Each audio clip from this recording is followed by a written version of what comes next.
So ప్రధానంగా చూసుకుంటే అసలు ఈ నేచర్ మంత్ర డైట్ ఇలా స్టార్ట్ చేయాలి అనే ఆలోచన ఎక్కడొచ్చింది? అంటే నేను విపరీతమైన ప్రాబ్లమ్స్ నుంచి 99లో వాటి నుంచి బయటపడటం. హ్మ్. దాని తర్వాత అదే కంటిన్యూ చేసుకుంటూ వచ్చానండి. అనుకోకుండా కరోనా వైరస్‌లో ఎందుకంటే ఇంత సిస్టమ్‌లో నేను ఎవరైనా నేచర్ నుంచి ఫాలో అయ్యేవాళ్ళు ఎవరికైనా కూడా ఈ వైరస్‌లు ఏం చేయవనేది ముందే తెలిసిపోయిద్ది మనకి. ఆ కాన్ఫిడెన్స్ మన బాడీలో ఉండే కండిషన్స్ అట్లే ఉంటాయి. ఏదొచ్చినా తట్టుకునేలాగా ఉంటది. అదొచ్చినప్పుడు ప్రపంచం అంతా భయపడేటప్పుడు నేను అనుకున్నా అసలు ఎట్లా భయపడుతున్నారు? అందరూ భయపడుతున్నారు అర్థం ఉంది. మరి నేనెందుకు భయపడాలి?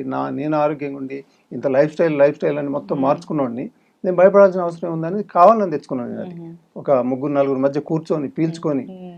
ముందు ఒక 2 ప్రయత్నాలు రాలా. ఇంక ఇదే ఫైనల్ అనుకున్నా. ఇంకా అనుకోని అట్లా చేశానింక. అదొచ్చింది మొత్తం మీద అంతా అది వైరల్ అయిపోయింది. వీడియో పెడితే డబ్ల్యూహెచ్ఓ గైడ్‌లైన్స్ ప్రకారం విరుద్ధంగా ఉందని దాన్ని బ్లాక్ చేసేశారు. హ్మ్. ఆ తర్వాత నేను అనుకున్నాను, సరే ఇది కనీసం ఇంత అద్భుతాన్ని ఇంత ప్రపంచం అంతా ఇంత లక్షల మంది చనిపోతుంటే హ్మ్. ఇది నేను చెప్పాలి కదా! అవును. ఏదో రకంగా గవర్నమెంట్ లెటర్‌లు రాయటం మొదలుపెట్టారు. ఇక్కడ హ్మ్. సీఎం దగ్గర నుంచి పీఎం దాకా రాశాను చాలా. రాస్తే ఎక్కడ రెస్పాన్స్ లేదు. హ్మ్. ఓహ్! ఇట్లుంటదా దీని పరిస్థితి అనుకోని, ఇక అప్పుడు నేను నా ఫిల్మ్ ఫీల్డ్ వెళ్ళిపోదాం అనుకోని కొంత స్క్రిప్ట్ వర్క్‌లు అయి చేసుకుంటున్నాను. హ్మ్. కానీ నా లోపట అనిపిస్తుంది నాకు ఒక అద్భుతాన్ని నేను చెప్పలేకపోతున్నానే అని. హ్మ్.